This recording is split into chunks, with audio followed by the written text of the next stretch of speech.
All right. Hey everybody, welcome. It is June 21st, 2024. I am in my Airbnb in Kyoto, Japan.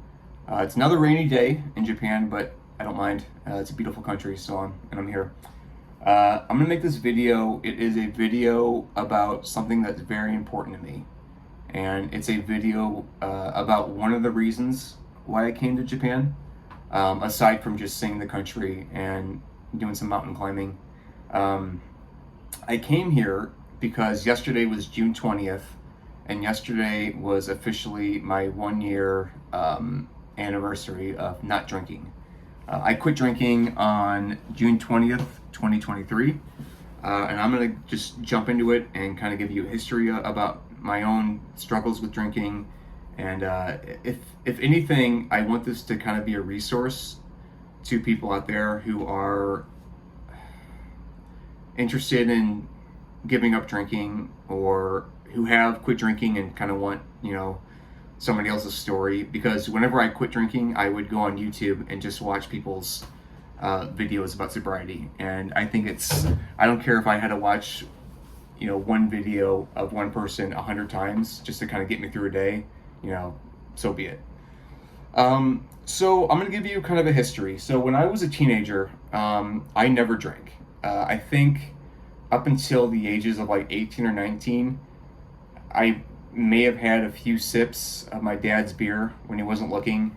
And I remember when I was like 16 or 17, I was working at a bar. I was a busboy at a bar. And I remember the bartender, he asked me, it was like New Year's Eve, and the bartender asked me if I wanted a sip of like a Long Island iced tea that he was making. And I said yeah, and he kind of poured me a little bit of a shot from it, and I drank it, and I didn't really like it. So I didn't start drinking till after I was out of high school. The group of guys that I ran with in high school, we didn't drink, or they didn't drink around me. I went to a few parties where there was drinking going on, but I never really participated. I played hockey, so I remember there was a lot of like early mornings on the weekends having practice, and I never caught that bug. So I kind of shied away from drinking. The first time I ever got like hammered was after high school, the summer after high school. I remember it was actually not the summer. It was November of 2000, because I remember getting drunk, and then the next morning I was so hungover. And I remember on TV was when that whole election in Florida thing with George Bush and Al Gore was going on. So it was winter of 2000, the first time I ever got smashed. And I remember the hangover just being like, what the fuck? I thought I was dying. I legit thought I was dying. But then the hangover went away, and then whatever. And even then, after that, I don't think I drank. Maybe for another like year or so. I didn't start drinking a lot heavily till I was maybe 20 years old. And when I was 20, that's when I first got into the entertainment world. Because I wanted to be a comedian. I wanted to be a stand-up comedian. And my first taste of performing was I was with this improv and sketch comedy group in St. Louis, and we would do shows on the weekend, and it was great. But there was a bar attached to it, and after shows, everybody would just have a few beers and kind of hang out and just talk about the show, and it never got way too out of hand. It didn't really start getting out of hand until I was probably early 20s, and I just found myself, doing shows pretty much all the time. And then there's being alcohol all the time, and when you're 21, you're allowed to drink. You can go buy it, so I would buy it then too. But I was always, in those early days, I think I was pretty responsible with it. I never drove when I drank. I mean, eventually I did. But at first, I never really drank and drove. And I never got really, like, completely blackout drunk. I don't know when it exactly really started kind of being a nightly thing for me, but it became a nightly thing for me. So a bit about myself, and I think one of the reasons why I drank. I don't know if it's genetic or not. My dad drank. All of his brothers drank. On my mom's side, my grandpa was an alcoholic. He drank a lot. I think I had a few uncles on that side who drank as well. Addiction runs in my family. I think everybody is addicted to something, whether it be alcohol or drugs or sex or even like working too much. There are people in my family who just work way too much, and I think they're addicted to money and work. Um, so yeah, uh, I fucked up a lot because of drinking. I burned a lot of bridges because of drinking, not just career bridges, but I've also burned like personal relationships with drinking too. I can't tell you how many women, like amazing women, that I just completely fucked it up with because I couldn't keep my shit together and couldn't stay sober for more than 2 days. Um, I would also, I don't know, I don't know how or why I'm still alive, but I would, especially in my early to mid 20s, I would just drink and drive all the time. Like I would be doing a show at a club and I would just get completely fucking smashed afterward. And that's the thing about comedy too, is something I realized was you know, when you're a comedian and you're on stage and you're having a great show, the best way to celebrate afterwards is just to drink. So I would do that. Also, when you're a comedian and when you have one of the worst shows imaginable, you know, and nobody wants to talk to you after a show, the audience doesn't want to talk to you, other comedians don't want to talk to you, but the only people who do want to talk to you are the ones who are working at the bar. And so I would drink to self medicate after shows as well. So it didn't matter if I had a great set or a bad set, alcohol was always there for me. Um, and like I said, I drink and drove a lot. There were so many times when I would be leaving a club completely shit faced, and I would get behind the wheel of the car, and the next thing I knew, it was 6 a.m. I was pulled over on the side of the highway. I had my seat leaned back, and I was just sleeping in my car. Like, insanely dangerous. A truck could have hit me. I could have been killed. Um, I only got, well, there was 2 times I got pulled over for drinking and driving, or got caught drinking and driving. One was, it's actually kind of a funny story. One was I had a blind date with a girl, and I forgot about the date, and instead I went to go do a stand-up show, and I remember having just a terrible set, and again, I would just self-medicate, and I remember this was before like texting was a big thing, so you would have to call people on your cell phones, which is, imagine calling somebody. It sounds crazy now. And I remember she calling me when I was at the bar, and she's like, "Where are you?" And I was like, "Oh fuck, I'm just leaving. I didn't forget, which I did forget. I'll be there soon." And I remember I got behind the wheel of the car, and I was pretty drunk, and I was in St. Louis, and I was driving down Highway 40, and got the cherries behind me lit up. I pulled over. They gave me the sobriety test. I fucking failed, and luckily the cop was like, "Listen, if you can find somebody to come pick you up because your record's pretty clean, we'll let you go, but you have to have somebody come pick you up or you're going to go to jail." And so I called the girl who I was going to meet for the blind date, and she had to come and pick me up from the DUI checkpoint, and she drove me back to her place. I remember going in her house. She pointed to the couch. I laid on the couch. I passed out. In the morning, 5:30 or so, she was screaming at me, "Get your fucking ass up." She drove me back to where my car was. She dropped me off, and I never saw her again. So that was one thing that I fucked up. There was also another time when I was living in Chicago. I moved to Chicago in 2006 to do comedy. And again, it was when I first moved there, I was lonely. I didn't have any friends except alcohol, and I would find myself drinking pretty much every night, just to get by. And I remember one night in particular, it was Christmas Eve of 2007, and it was my first Christmas away from my family. And I remember I got off work one night because I was working downtown Chicago at the Cheesecake Factory in the John Hancock building. And I got off work, it was Christmas Eve, and I remember going to, it might have been a Jewel Osco. It was a Jewel Osco or whatever the other one, the other grocery store in Chicago. Dominic's? Yeah, it was Dominic's.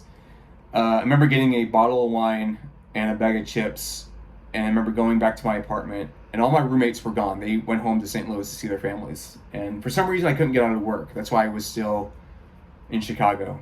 And I remember just sitting on my couch on Christmas Eve, just downing a bottle of red wine, not even a glass, just out of the fucking bottle, and listening to sad music, and just, that was an awful night. But then again, that didn't persuade me to quit drinking either. I had my first rendezvous with sobriety in 2010. I decided I had enough. I think I pissed off some girl, or pissed off some other comedian, or pissed off some club booker, and I just got drunk one night, and the next day I was like, I'm done with this. And I remember I went a full year without drinking. I went an entire year in 2010 of being sober, and it was the best year of my life. It was the best year health-wise, relationship-wise, money-wise, everything, comedy-wise, everything was great. But then when I hit my year of sobriety, I gave myself permission to drink. I said, well, I made it a year. I can have a beer. I'll be fine. And that one beer turned into another 13 years of steady, heavy drinking. Another thing I fucked up was, besides those relationships, was I was in Tennessee. It was the summer of 2016, and I went to Tennessee to my aunt's lake house for our yearly family get-together. And while I was there, I drove to Nashville to see a concert. As most of you know, I am a huge Oasis fan, and Noel Gallagher was doing a solo show at the Ryman Auditorium. And it just happened to coincide with our family get-together. So I said, I'm going to go to Nashville and see this concert. So I drove to Nashville, I saw the show, I hung out on Broadway, and I just got drunk. And I remember getting in my car and driving back to my aunt's lake house, which was like maybe an hour and a half away. And it was like 2 a.m, and I was shit-faced. So I decided, well, I'll pull over and I'll sleep in my car. And in the morning, I'll just get up and, I'll drive back to the house and everything will be good. So I pulled over to it was a closed gas station. And I pulled up to the pump for some reason, and it was all the lights were out. And I just leaned back in my chair and I went to bed. And I think within a half hour, 45 minutes, there was a knock on my window, and there was a flashlight, and it was a Tennessee highway patrolman asking me, rightly, what the fuck is going on? Like, what are you doing? I rolled my window down. He smelled all the alcohol. Even worse, I had weed in the car, because at the time I was, to make money, I had a job as a weed delivery driver. So I had weed in the car. I only had like a gram, because I obviously didn't bring a shit ton. I just brought enough for the concert. I had a gram, and the patrolman, he handcuffed me, and again, he wrote me a ticket for it, and by the grace of God, he let me go, and he told me to sleep it off. And then I drove home in the morning. I had a ticket in my hand, and I had to hire a lawyer to get that done. I had community service. And that 1 gram of weed and those few beers I had at the concert cost me probably $6,000 in legal fees. And I had to drive back to that town in Tennessee where I got pulled over and go to court. So all in all, it was not worth it. But even then, that never persuaded me to stop. I kept drinking. Eventually in 2017, my life really started to fall apart. And again, just kept on it, kept drinking. It's like, fuck it, who gives a shit? You know what I mean? It's here for me. So alcohol was the only thing that was there for me. So at the time, that's what I thought. And so And then 2020 comes around, and everybody knows what happens in 2020, and I continued to drink more. At that point, I had moved from Chicago back home to St. Louis. I had quit the weed job, and I was just working in I think I was working for FedEx at the time as a delivery driver and a couple other side bar gigs. And then in 2021, I lost a few close friends of mine. And then in 2022, my dad died, and my dad and I never had a close relationship. So again, I started drinking more to kind of deal with all that, having to deal with death, and also as you get older and older and older, the people that you would used to drink with, they start having kids, and they start having families, and they start sobering up. And I don't have kids, I don't have a big family, so again, only thing that's there for you is alcohol. So I would drink more and more and more. Eventually, I started getting really, really tired of it. And you'll notice, if you're watching this and you want to quit drinking, you've noticed that the pain and pleasure kind of, whatever, teeter-totter. When you first start drinking, it's awesome, it's great. You're out, you're partying, you're having a good time. You're hungover, but by 7 a.m. you're fine. And then the pain aspect is way down there. But as it goes like this. And eventually it's like an even thing where sometimes you're drinking and you don't even realize you're drinking. And then the pain gets higher and higher, and the pleasure gets lower and lower, and eventually you're drinking just to deal with this part. So that brings me to the spring of 2023. And the spring of 2023, I took a road trip. And this was after everybody was dying, and I needed to get away and just kind of clear my head and do some soul searching. And I went hiking and camping in the Appalachian Mountains.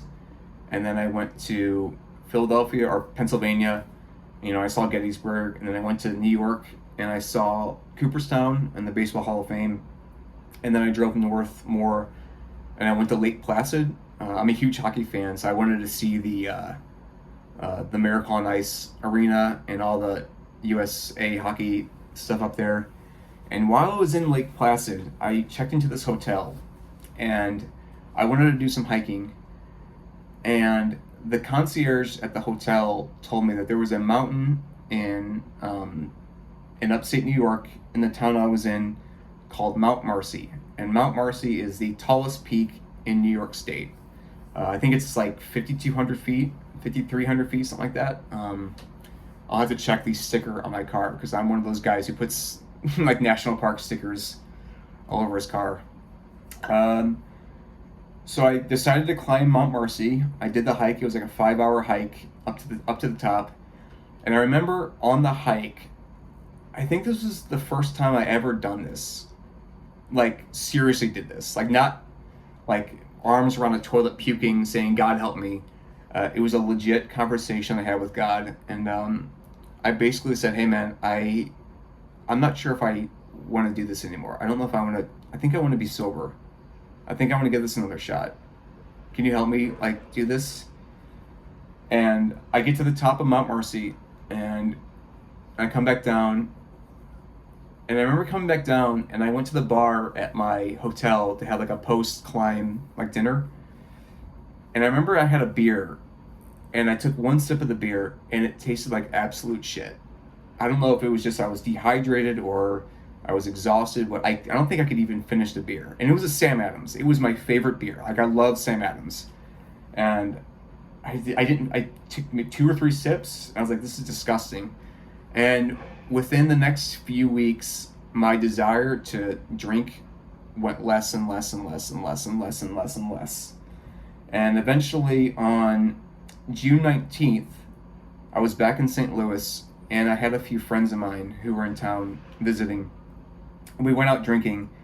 I remember having 1 or 2 beers, and I was walking back to my car, and I was like, I think I'm done. I legit think I'm done. And then the next morning was June 20th, and I didn't want to do it anymore. And I haven't wanted to do it since. And I'm so thankful to God for giving me that, I don't know, strength or courage, or if He rewired my brain in some way. But it's been a year, and it's been a fantastic year. It's not all positive. I kind of want to go over some things to look out for when you decide to go on this journey, or if you are on this journey, you can relate to this. In the initial few weeks when you sober up, it sucks. I'm here to say it sucks because, number one, you're going to deal with the physical withdrawals. And the physical withdrawals, I think it's different for everybody, but I had headaches. I had, I think, 3 or 4 nights of just night sweats where I would wake up just fucking soaked. I was anxious. I was depressed. I would get really happy about being sober, but then I get really depressed knowing why I had to get sober. Another thing I noticed too when I got sober is I would have dreams about drinking. Like I would fall asleep and have a dream where I would drink a beer and I would wake up and I would regain my thoughts and realize, oh shit, it was just a dream. But then again, I would be so pissed off at myself for having that dream. Like I can't even fucking stay sober in a dream, you know? So with that said, another thing I want you to kind of keep in mind with is I want you to make sure you have something to do. For me, those early stages and even up until now, I got more focused on going to the gym. I got back into playing hockey more, to the point where I play, I mean, not now because it's summertime and I'm in another country, but I play hockey during the season 2 or 3 times a week. I'm much healthier. My relationships with my family is much easier, I guess, in a way. Not so much better, but it's a little bit easier to manage. Do I miss drinking? Yes, I miss it so much. Like I said, my favorite beer is Sam Adams. And this past Halloween, it was really hard not having an Oktoberfest. It was really, really hard. And 4th of July, it's really hard not drinking on 4th of July. And when the holidays come, it's really hard to not drink when everybody else is drinking and having a good time. But rest assured that, it is better being sober, I think. There is a way out. Just have faith that you can do it. Like I said, use the internet as resources. There have been so many videos that I have watched over and over and over and over again just because I like the certain message by one YouTuber in that one video. So there were times where I would just watch it over and over again because it helped. So I think that's it. And I'm glad I'm sober. I don't think I would be here in Japan if I wasn't sober. There's definitely more hills to climb with it.